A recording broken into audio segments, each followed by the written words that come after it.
नाम का एक गांव था, जहां पर दो बच्चे साहिल और प्रधुम एक बूढ़े बाबा के पास बैठे हुए थे और वो बाबा उन्हें एक कहानी सुना रहे थे। मुरलीधर गांव से जुड़े महासागर में एक छुपा हुआ गांव है जो बिल्कुल महासागर के बीचों बीच है। वहां के गांव में हमारे तुम्हारे जैसे ही लोग रहते हैं और वहां के घर मछलियों से बने होते हैं। क्या सच में वहां के घर मछलियों से बने होते हैं?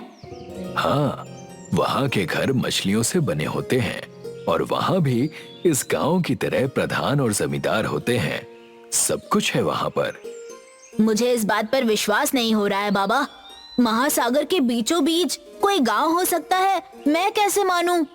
ये बात एकदम सच है। चाहो तो जाकर देख लो।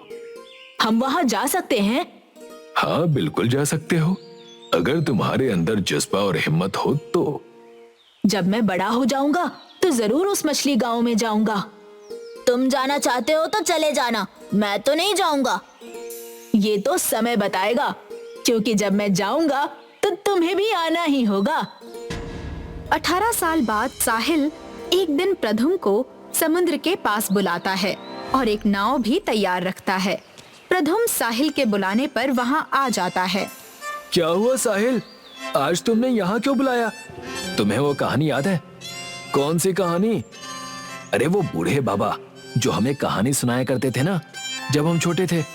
वो कहानी नहीं सुनाते थे कि महासागर में एक गांव है जहां पर हमारे जैसे ही लोग रहते हैं और उनके घर मछलियों जैसे दिखते हैं। हाँ, याद आया। एक मिनट, मगर तुम्हें अचानक से ये कहानी क्यों याद आ गई और ये नाव यहाँ पर इस वक्त क्यों है? साहिल, तुम क्या करने की सोच रहे हो? प्रधुम, मैंने कहा था ना कि जब मैं बड़ा हो जाऊंगा तो मैं जरूर जाऊंगा और तुम्हें मेरे साथ आना ही होगा। नहीं भाई, मैं नहीं आऊंगा, वो झूठी कहानी थी यार। तुम चलोगे मेरे साथ, तुम्हें हमारी दोस्ती की कसम है। अरे नहीं यार, दोस्ती की कसम मत दे यार।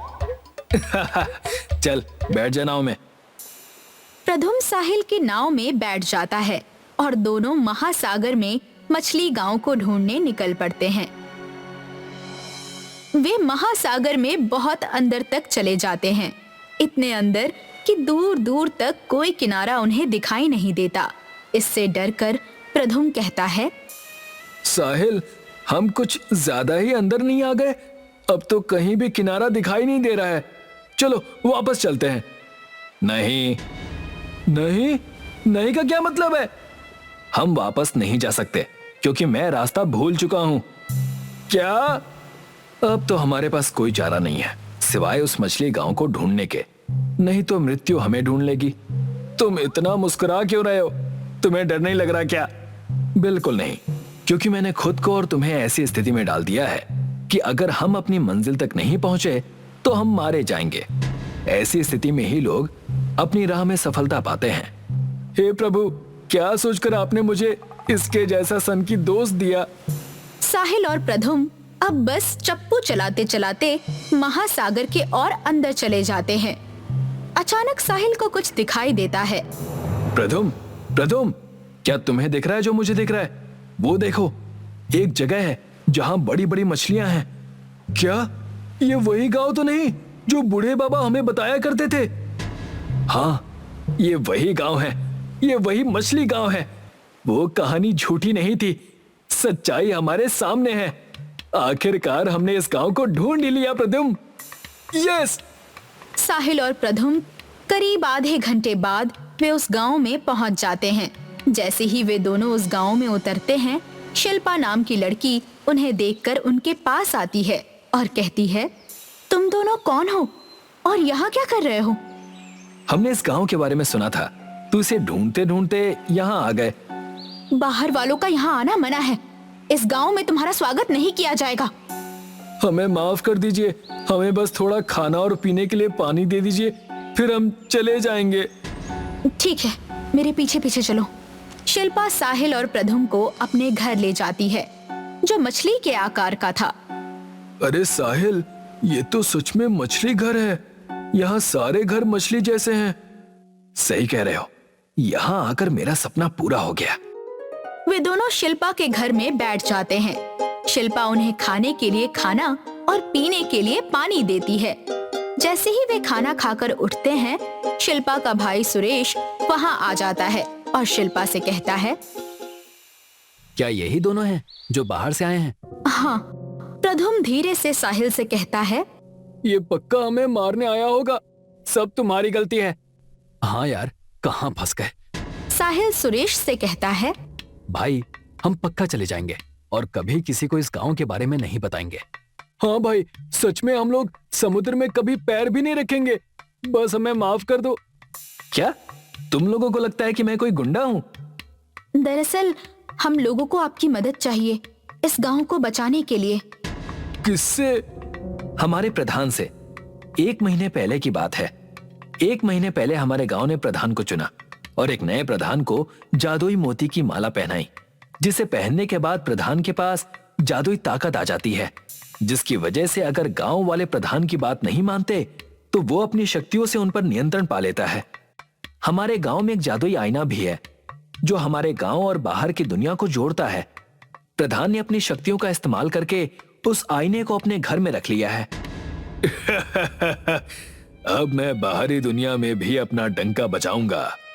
मैं इस गांव में आसानी से मिलने वाले मोतियों को बाहरी दुनिया में बेचकर बहुत अमीर हो जाऊंगा और अपनी शक्तियों का इस्तेमाल करके गांव वालों को ही मोती बिनने के लिए कहूंगा। प्रधान इतना लालची इंसान निकलेगा, मैंने कभी सोचा भी नहीं था। हमारे गांव के मोतियों में शक्तियां होती हैं।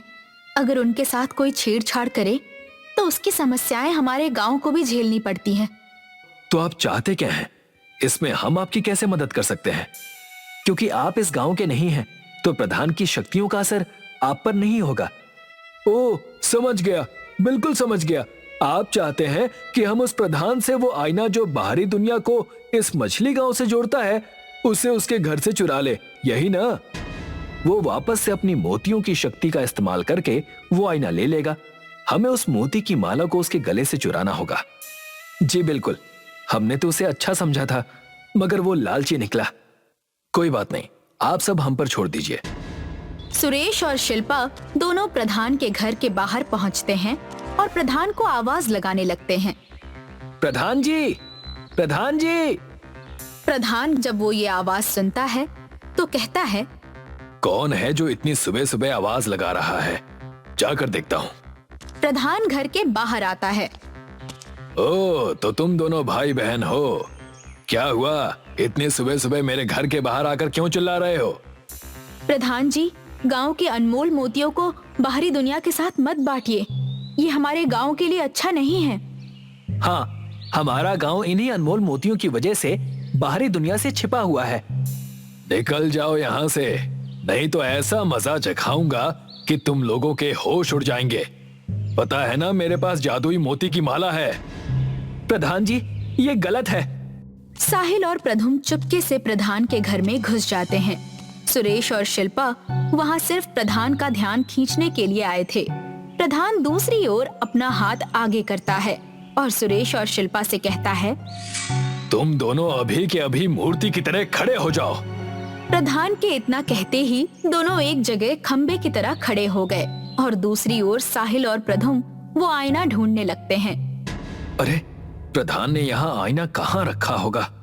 पता नहीं, मगर जल्दी ढूंढो, नहीं तो ये हमें भी खंबा ना बना दे।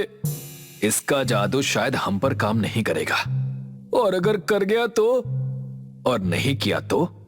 साहिल और प्रधुम प्रधान के घर में झगड़ने लगते हैं। इतने में ही प्रधान उनकी आवाज सुनकर अंदर आ जाता है। कौन है अंदर? सामने आओ, नहीं तो खंबा बना दूंगा। साहिल प्रधान के कमरे में भाग जाता है। जब प्रधान अंदर आकर साहिल को देखता है तो वो कहता है, तुम कौन हो? पक्का तुम मेरा जादुई आईना चुराने आए थे। नहीं नहीं, बिल्कुल नहीं, मैं और मेरा दोस्त तो। तुम्हारा दोस्त? तुम तो अकेले खड़े हो। हाँ? प्रधुम जब इधर उधर देखता है तो उसे साहिल कहीं नजर नहीं आता। धोखेबाज, मुझे अकेला छोड़कर भाग गया, इसे तो मैं छोड़ूंगा नहीं। तैयार हो जाओ खंबा बनने के लिए। प्रधुम अपनी आंखें बंद कर लेता है और प्रधान प्रधुम से कहता है, मेरी शक्तियां, दिखाओ अपना चमत्कार और बना दो इसे खंबा। मगर प्रधुम पर उसकी शक्तियों का कुछ असर नहीं होता और पीछे से साहिल चुपके से आकर प्रधान के गले से उसके मोतियों की माला खींचकर उसके गले से निकाल देता है। जैसे ही माला उसके गले से उतरती है, सुरेश और शिल्पा ठीक हो जाते हैं और अंदर आ जाते हैं। सुरेश जल्दी से उस माला को अपने गले में पहन लेता है। वो माला मेरी है, मुझे वापस दो। अब मोतियों की शक्ति मेरे पास सही सलामत रहेगी। हे मोतियों की शक्ति, सुन मेरी बात और बना दे इसे खंबा। सुरेश के इतना कहते ही प्रधान एक खंबे की तरह एक ही जगह पर बिना हिले खड़ा हो जाता है और अगले दिन गांव वाले सुरेश को प्रधान बना देते हैं और आईना भी सुरेश को मिल जाता है। सुरेश और बाकी सब उसी जगह मिलते हैं जहां पर साहिल और प्रधुम अपने नाव लेकर आए थे। तुम दोनों का बहुत बहुत धन्यवाद, साहिल और प्रद्युम्न। ये तो मेरा फर्ज था सुरेश, और मेरा भी। आप लोग इस आईने के अंदर जाएंगे तो सीधे अपने गांव में पहुंच जाएंगे। साहिल और प्रधुम्न दोनों उस आईने में चले जाते हैं और सीधे अपने गांव में पहुंच जाते हैं और सबको ये कहानी सुनाने लगते हैं।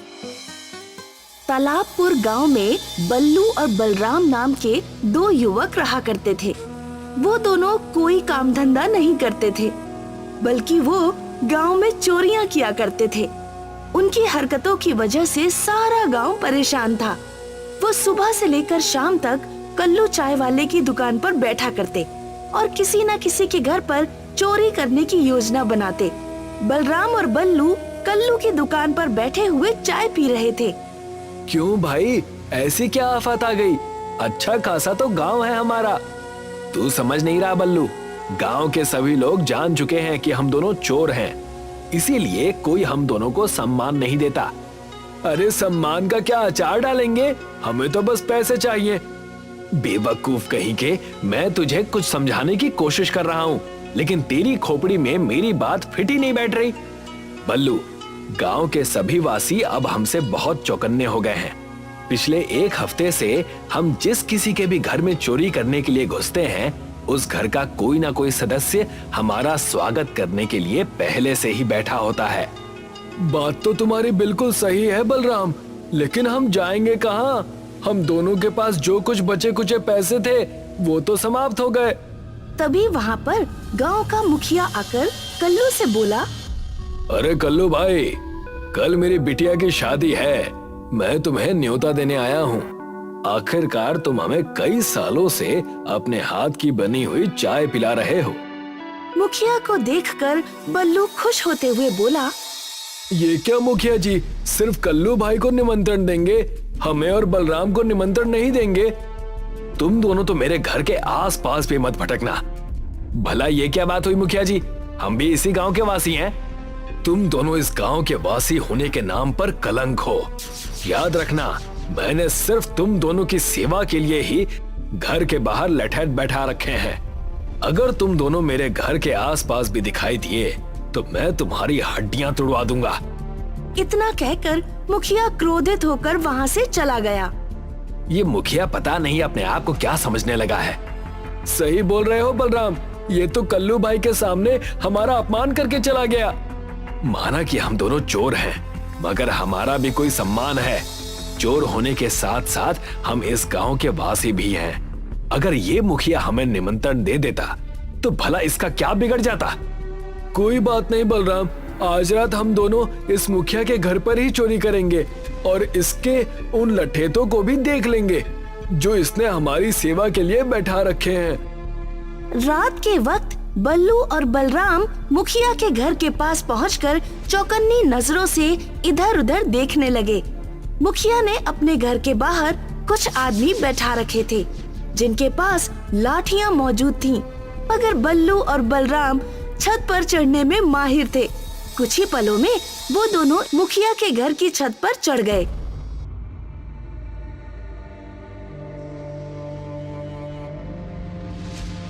इसके पास तो बहुत अधिक धन है बल्लू, इन सारे सोने को तो बेचकर हम दोनों बहुत अमीर हो जाएंगे।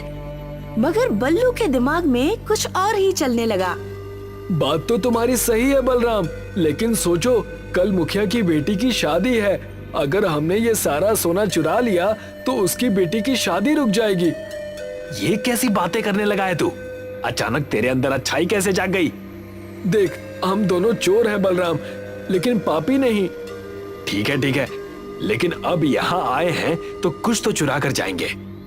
तभी बल्लू की नजर तिजोरी के साइड में रखे एक कड़े पर पड़ी, जिसमें हीरे ही हीरे जड़े हुए थे। खाली हाथ नहीं जाएंगे बलराम, हम दोनों इस हीरे जड़ित कड़े को लेकर जाएंगे। मान गए तुझे मेरे दोस्त। बल्लू ने जैसे ही कड़ा उठाया, तभी घर के अंदर बाहर सायरन की आवाज गूंज उठी। अजीब बात है बल्लू, हमने जब इस सोने को हाथ लगाया तो सायरन नहीं बजा, मगर जैसे ही इस कड़े को तुमने उठाया सायरन बज उठा। उससे भी ज्यादा अजीब बात यह है बलराम कि आखिर इस कड़े में ऐसी क्या बात है जिसके लिए मुखिया ने इतनी टाइट सिक्योरिटी रखी है। मुझे लगता है कि इसमें जड़े हुए हीरे बहुत ही कीमती होंगे। तभी बल्लू और बलराम के कानों में बहुत से लोगों की जूते की आवाजें टकराई। लगता है वो सब इसी कमरे की ओर आ रहे हैं। अब हम क्या करें? अगर हम दोनों पकड़े गए तो मुखिया हम दोनों को जिंदा नहीं छोड़ेगा। जो भी होगा देख लेंगे, इस कड़े को अपनी जेब में छुपा ले। तभी वहाँ पर मुखिया अपनी सिक्योरिटी को लेकर आ गया। वो बल्लू और बलराम को देखते हुए क्रोधित होकर बोला, देखते क्या हो, पकड़ लो इन दोनों को। वो कड़ा मुझे किसी भी कीमत पर चाहिए। बल्लू और बलराम भागने में भी माहिर थे। वो दोनों बहुत फुर्ती से वहाँ से भाग गए, मगर वो दोनों इतने घबराए हुए थे कि वो शहर की ओर नहीं बल्कि जंगल की ओर भागे। भागते भागते वो एक बड़ी सी नदी की तरफ आ गए। लगता है हम दोनों घबराकर उल्टी दिशा की ओर भाग आए।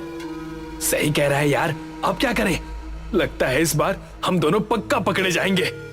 तभी बल्लू और बलराम की नजर मुखिया पर पड़ी, जो बहुत से गार्ड लेकर उनकी ही तरफ आ रहा था। बल्लू, तुझे तैरना आता है?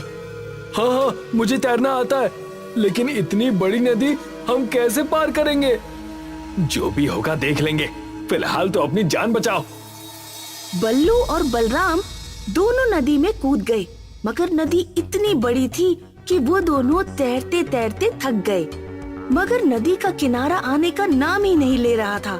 तभी एक बहुत बड़ा मगरमच्छ उन दोनों के सामने आ गया। हमारे साथ तो वही हो गया बलराम कि आसमान से गिरे और खजूर पर अटके। ये मगरमच्छ हमें नहीं छोड़ेगा। हिम्मत मत हार बल्लू, हमने बड़ी बड़ी मुसीबत का सामना मिलकर किया है। इस मगरमच्छ की क्या औकात है? पागल हो गया है क्या? इंसानों की बात अलग है, मगरमच्छ की बात अलग है। तुझे लगता है तो इस मगरमच्छ के एक दांत को भी तोड़ पाएगा? अरे ये हमें जिंदा चबा जाएगा। हम दोनों बीच नदी में फंसे हुए हैं, कुछ सोच। सब तेरी वजह से हुआ है बल्लू।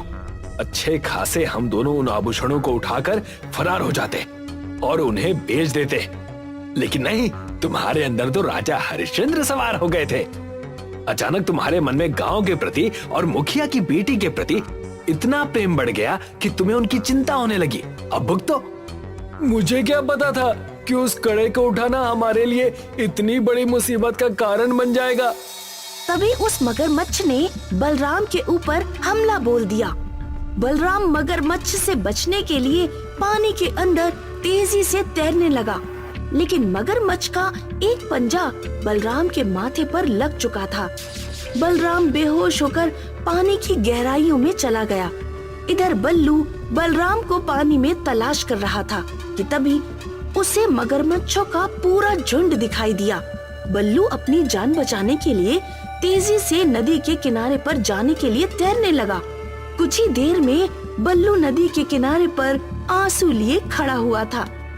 हम दोनों बिछड़ नहीं सकते दोस्त, मैं तुझे इस पानी में जरूर तलाश करूंगा, तुझे कुछ नहीं हो सकता।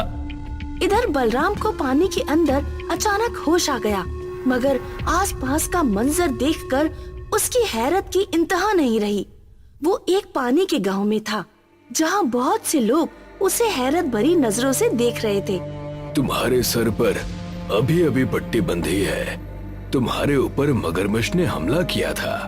अच्छा हुआ कि मेरी नजर तुम पर पड़ गई, नहीं तो मगरमच्छ के हमले से बहुत कम ही लोग बच पाते हैं।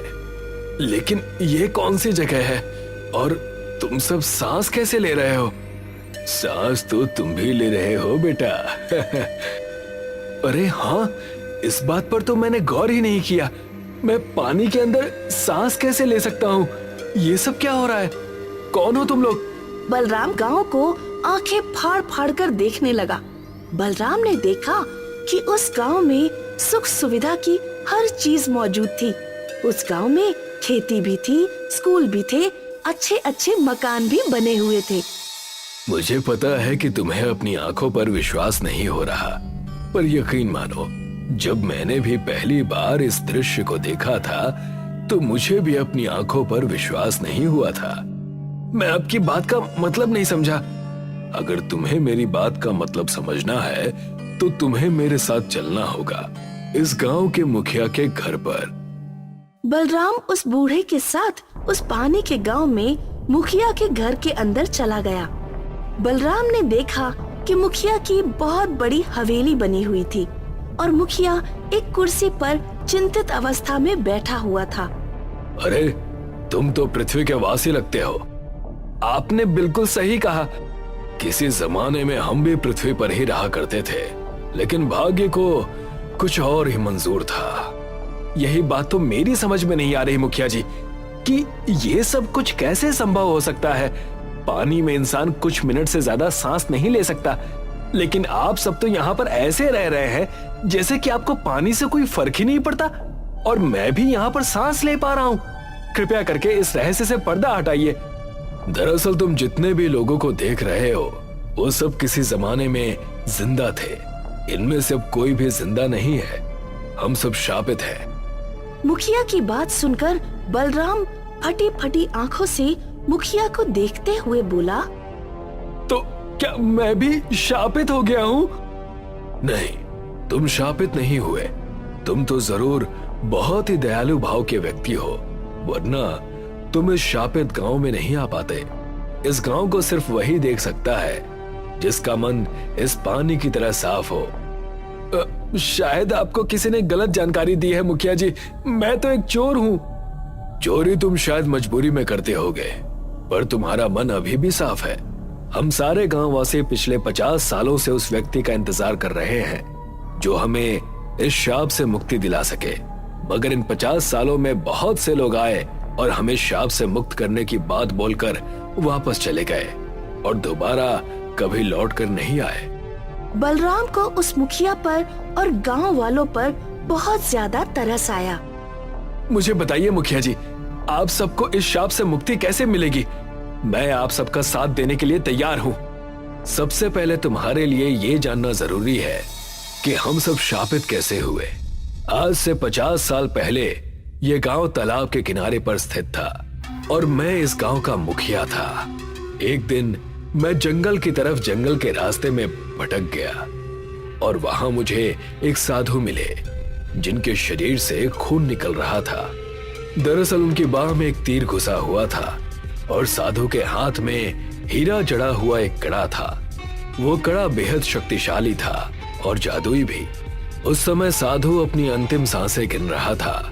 उस साधु ने वो कड़ा मुझे दे दिया और साथ ही साथ मुझे निर्देश भी दिया कि ये कड़ा जिस किसी भी व्यक्ति के पास रहेगा उस व्यक्ति के पास धन की कोई कमी नहीं होगी।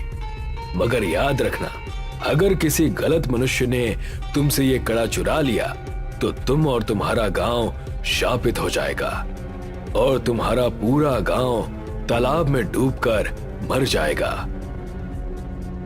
लेकिन तुम सब मर के भी मरोगे नहीं और पानी के अंदर ही जीवित रहोगे और तालाब के पानी से बाहर कभी नहीं जा पाओगे। मुखिया की बात सुनकर बलराम गहरी सोच में पड़ गया। बलराम ने अपने साथ घटी घटना मुखिया को बता दी कि किस तरह से वो उस गांव के मुखिया की तिजोरी से ठीक वैसा ही हीरा जड़ित कड़ा चुरा कर भागे थे जिस कड़े की वो बात कर रहा था। मैं जानता हूँ, दरअसल तुम्हारे गांव के मुखिया के पूर्वज डकैती किया करते थे। वो लोगों को जान से मारकर उनका धन छीन लिया करते थे और एक दिन इस मुखिया का दादा मेरे घर में घुस आया और उस कड़े को चुरा कर ले गया। अगले ही दिन हमारा पूरा गांव तालाब में डूब गया और तब से हम लोग ऐसे ही इसी तालाब के अंदर रहते हैं। वो कड़ा मेरे दोस्त बल्लू के पास है। बताइए मुझे उस कड़े का क्या करना होगा? कुछ नहीं, तुम्हें सिर्फ उस कड़े को अपने गांव के मुखिया के सामने तोड़ना है और कड़ा तोड़ते ही हम सब शाप से मुक्त हो जाएंगे। लेकिन मेरा दोस्त बल्लू पता नहीं कहाँ होगा। तालाब का मुखिया रहस्यमयी तरह से मुस्कुराता हुआ बोला, तुम्हारा दोस्त तालाब के उस पार किनारे पर बैठा हुआ रो रहा है। हम गांववासी तुम्हें उस तालाब के किनारे पहुंचा देंगे। तालाब के मुखिया ने बलराम को दूसरे छोर के किनारे पर पहुंचा दिया। बलराम ने देखा, आंखों में आंसू लिए हुए तालाब को ही देख रहा था। बलराम को देखकर बल्लू प्रसन्न हो गया। बलराम ने एक ही सांस में सारी घटना बल्लू को बता दी। हमें उनकी मदद करनी चाहिए। सही कहा बल्लू, चलो मुखिया के पास चलते हैं। इधर मुखिया अपने आदमियों के साथ क्रोधित अवस्था में बैठा हुआ था कि तभी बल्लू और बलराम उसके सामने आ गए। तुम दोनों ने मेरी नाक में दम कर रखा है। सीधी तरह से वो कड़ा मेरे हवाले कर दो, नहीं तो अंजाम अच्छा नहीं होगा। हम सब कुछ जान गए मुखिया, तुम्हारे धनवान होने का राज भी और तुम्हारे पूर्वज डाकू थे इस बारे में भी। पकड़ लो इन दोनों नमूनों को और मार मार कर हालत खराब कर दो। तभी बल्लू ने अपनी जेब से वो कड़ा निकालकर जमीन पर बुरी तरह से पटक दिया। कड़ा चकनाचूर हो गया और उसमें जड़ित हीरे गिर पड़े और कुछ ही देर में उस तालाब के सारे वासियों की आत्माएं निकलकर बाहर आ गईं।